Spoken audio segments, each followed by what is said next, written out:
ada koran waktu itu saya terlambat sampai di sama ada mayor kavaleri itu karena koran itu jatuh kemudian agak kotor, pas saya kasihkan malah di itu pengalaman lah.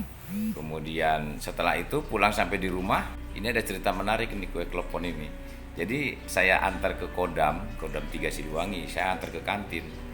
Karena kan kita sudah biasa tiap hari antar. Rupanya yang jaga itu karena mungkin tamtama baru, dia belum kenal, padahal saya tiap hari datang, sini kamu nggak pamit dia itu telepon itu, akhirnya 55 itu bubar semua itu.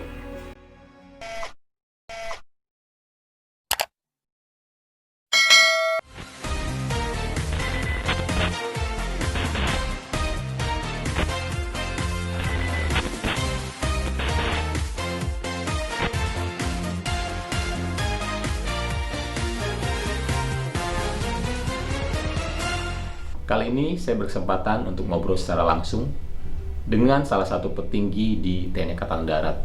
Beliau juga menjabat sebagai gubernur di Akademi Militer. Mari kita sapa bersama-sama. Selamat pagi, Pak. Apa kabar, Pak? Kabar baik di Magelang. Pendidikan masih proses seperti biasa, Pak? Seperti biasa, berjalan dengan baik. Saat ini Bapak sebagai gubernur di Akademi Militer. Pasti Bapak sudah mengalami banyak sekali proses dan mungkin tidak mudah, Pak. Kalau Bapak dulu saat masih muda pernah berprofesi sebagai loper koran dan berjualan jajanan pasar. Bagaimana, Pak, ceritanya, Pak? Benar, jadi pada tahun 1981 saya pas kelas 2 SMP, jadi bapak saya itu meninggal karena penyakit liver. Jadi bapak saya memang kerja hanya sebagai PNS di Bekangdam 3 Siliwangi. Anaknya ada 8, bayangkan seorang PNS anaknya 8. Kemudian begitulah kehidupan ekonominya. Sehingga pada saat SMP itu setelah bapak nggak ada, ya ibu berjualan kue. Ibu berjualan kue, kemudian berjualan kerupuk masih mentah, kemudian terasi, kemudian saya harus nyari kayu bakar di sekitar dekat rumah karena masak pun kita pakai kayu bakar. Saya keliling ke asrama, di asrama itu memang banyak perumahan-perumahan itu, ya saya keliling ke rumah-rumah jualan-jualan itu. Sampai saya lulus SMP, kemudian saya masuk SMA. Saya masuk SMA kebetulan ke SMA negeri tes waktu itu saya lulus, tetapi diantar oleh ibu. Saya bilang ke ibu bahwa kalau bisa sekolahnya yang SMA yang siang karena diterima sebetulnya yang pagi. Ya, kenapa katanya? Karena saya pengen siang itu ada waktu, paginya saya ngantar koran dulu. Jadi saya ikut ngantar koran dulu waktu itu. Yang punya koran itu Pak Mulyono. Jadi saya ikut ngantar koran, jadi jam 3:30 pagi itu saya sudah ke Cikapundung, sudah ngambil koran, kemudian saya antar koran. Tapi sebelum saya antar koran ke pelanggan, saya baca dulu koran-koran itu. Jadi setelah saya baca, sudah tahu perkembangan situasi dan segala macam isi koran itu. Terutama Kompas yang saya baca itu, karena Kompas itu isinya bagus itu. Saya paling senang kalau sudah baca Kompas di tajuk rencana itu, biasanya di situ. Di situ tuh halaman 4 saya masih ingat, itu pasti saya baca karena sangat menarik berita-berita itu. Dan Kompas itu kan datangnya dari Jakarta, biasanya agak siang. Kalau setelah Kompas datang pasti langsung berangkat karena Kompas kan ngambilnya dari Jakarta. Kalau yang lain ada di Bandung. Kemudian saya berangkat pakai sepeda, ya sepeda pun sepeda ontel yang sudah nggak ada pedalnya, remnya pun pakai sendal capit yang bekas itu. Kemudian saya antar, ada koran waktu itu saya terlambat sampai di sama ada mayor kavaleri itu karena koran itu jatuh kemudian agak kotor, pas saya kasihkan malah di itu pengalaman lah. Kemudian setelah itu pulang sampai di rumah, dari situ ibu itu sudah beres goreng makanan-makanan yang siap dikirim. Salah satunya ada pastel, kemudian ada kue klepon. Ini ada cerita menarik nih kue klepon ini. Jadi saya antar ke Kodam 3 Siliwangi, saya antar ke kantin.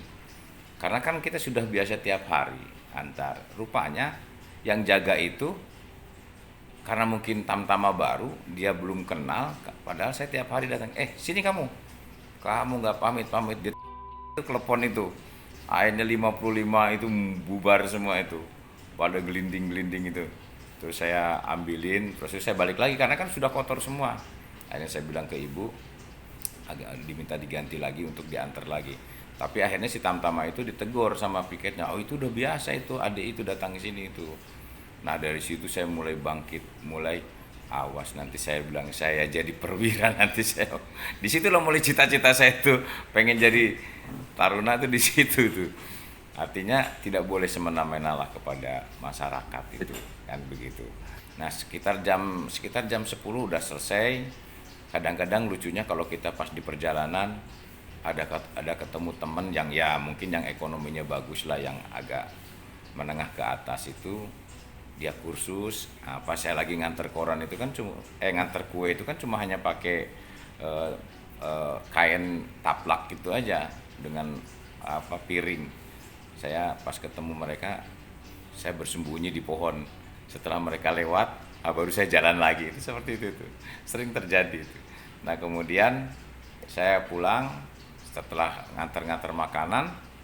Setelah itu saya baru belajar, bantu-bantu ibu di rumah. Makanya di rumah itu yang nyuci pakaian, nyuci piring, kadang-kadang sampai malam itu ya saya termasuk nyari kayu bakar.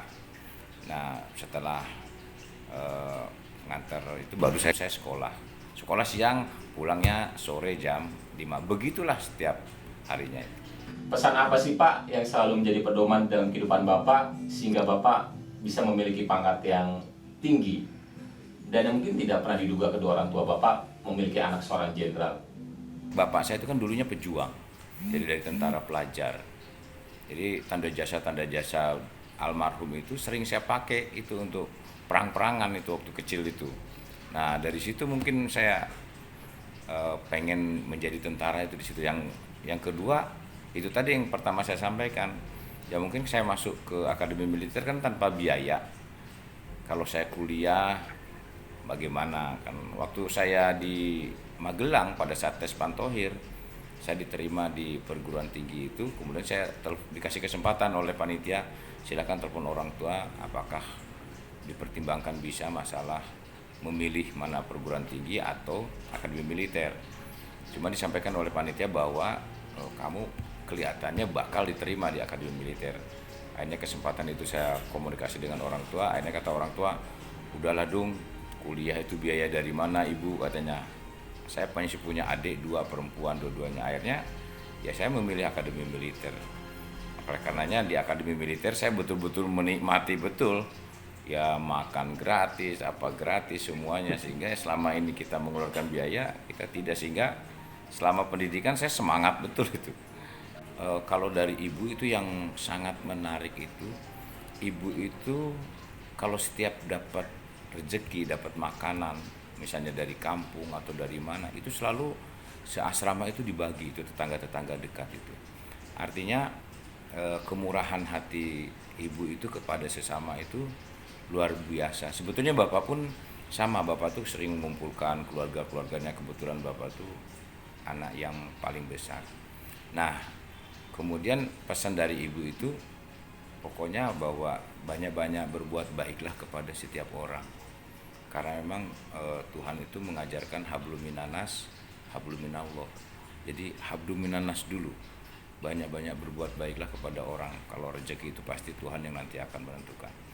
Beberapa bulan yang lalu sebelum pandemi saya sempat berkunjung ke Akademi Militer, melihat secara langsung Bapak bertugas. Terlihat tidak ada jarak antara Bapak dan perwira Akademi Militer. Karakter apa sih Pak yang Bapak ingin bangun dari kedekatan tersebut Pak? Begini, kalau kita sebagai pemimpin itu harus ada 3 kata kunci yang harus kita pegang. Yang pertama, kita harus mengerti, menguasai tugas pokok, tujuan, serta sasaran yang harus dicapai. Artinya segala apapun yang kita lakukan harus ada menyentuh dengan tugas pokoknya enggak, kemudian menyentuh ini sasarannya apa enggak, kemudian ini tujuannya apa setiap kegiatan ini, itu harus ada. Jadi tidak ada kegiatan-kegiatan yang tanpa makna di sini. Sering saya sampaikan kepada taruna, di sini paling terkenal kalau gubernur menyampaikan jangan mendemonstrasikan kebodohan. Jadi tidak boleh ada hal-hal yang sebetulnya tidak perlu dilakukan tetapi dilakukan. Dan kemudian jangan berbicara tentang masa dulu ya. Saya katakan masa lalu itu kita lupakan. Ya, kalau ingin berhasil ada 3 kata kunci, masa lalu itu lupakan. Yang kedua, lakukan yang terbaik secara optimal. Yang ketiga adalah masa depan hanya sebuah angan-angan, hanya sebuah cita-cita, tetapi harus diperjuangkan. Kemudian yang kedua, harus mengerti, menguasai segala macam keterbatasan yang ada dalam satuan, termasuk dalam dirinya sendiri. Artinya, kita ini tidak sangat super. Saya jadi gubernur juga tidak merasa paling pintar. Anak buah kalau ada yang salah, ya karena dia pasti punya keterbatasan. Kalau ada kesalahan-kesalahan staf yang dilakukan, berarti itu ada sebagian kesalahan yang dari kita yang kita lupa. Sehingga saya ya enjoy aja saya dalam memimpin. Nah, yang terakhir adalah harus mengerti, menguasai unsur-unsur manusia. Itu katanya sebagai bapak, sebagai guru, sebagai rekan, sebagai komandan itu dimainkan. Nah, saya tidak selalu menempatkan posisi saya terlalu tinggi khususnya kepada para taruna. Saya banyak berlakukan saya sebagai bapak kepada mereka. Nah, taruna pun begitu. Saya ajari mereka itu nanti kamu harus jadi komandan seperti apa, jadi orang tua seperti apa, jadi rekan seperti apa. Banyak di sini kegiatan-kegiatan taruna yang saya sampaikan, kamu coba cek ke anak buah saya yang ada di Panca Arga. Jadi di sana orang-orang yang gajinya minus-minus itu sama saya kasih duit 200.000 sampai 300.000. Kemudian taruna suruh pesiar ke organik yang ekonominya kadang-kadang yang sudah istilahnya yang minim lah, biar mereka tahu kondisi prajurit itu seperti itu. Sehingga suatu ketika nantinya dia jadi pemimpin, dia tidak semena-mena pada anak buah, dia tidak semena-mena mengambil haknya anak buah, tidak semena-mena dia marahi anak buah. Apa harapan Bapak untuk calon-calon perwira TNI saat ini, Pak? Pesan saya kepada calon perwira bahwa tidak mudah membalikan telapak tangan. Semua itu perlu perjuangan. Ya, kalau kita ingin berhasil hanya 2 kata kunci. Yang pertama, kita harus mengerti tujuan hidup itu untuk apa. Ya, yang kedua kita harus mengasihi sesama manusia. Karena saya katakan ke mereka perjalanan hidup saya tidak terlalu pintar. Saya bilang fisik saya juga biasa-biasa. Ya mungkin yang mengantar saya seperti ini karena saya banyak berbuat baik aja mungkin kepada orang lain. Selalu berpikiran positif, jangan berpikiran negatif kepada orang lain. Banyak-banyaklah bermurah hati. Karena ada pepatah mengatakan orang yang bahagia itu belum tentu bermurah hati. Tetapi saya belum pernah melihat orang yang bermurah hati itu tidak bahagia. Pasti dia bahagia. Saya sampaikan kepada taruna, calon-calon perwira, kalian itu adalah seorang TNI berasal dari rakyat, oleh rakyat, dan untuk rakyat.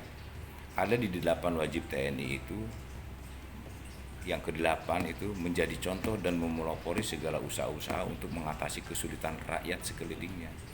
Karena kalian berasal dari rakyat, maka rakyat yang harus diutamakan. Apapun kekuatan yang kita lakukan, kekuatan rakyat itu yang paling dasar. Oleh karenanya, belajar dari sekarang, cintai teman, ya cintain senior, junior, jangan terlalu banyak memposisikan jabatan, pangkat seakan-akan lebih tinggi yang kemudian akhirnya kekuasaan yang akhirnya menjadi nomor 1. Ingat bahwa Abraham Lincoln itu Presiden Amerika yang ke-16 itu mengatakan untuk mengetes atau menguji keaslian seseorang itu mudah, kasih dia kekuasaan.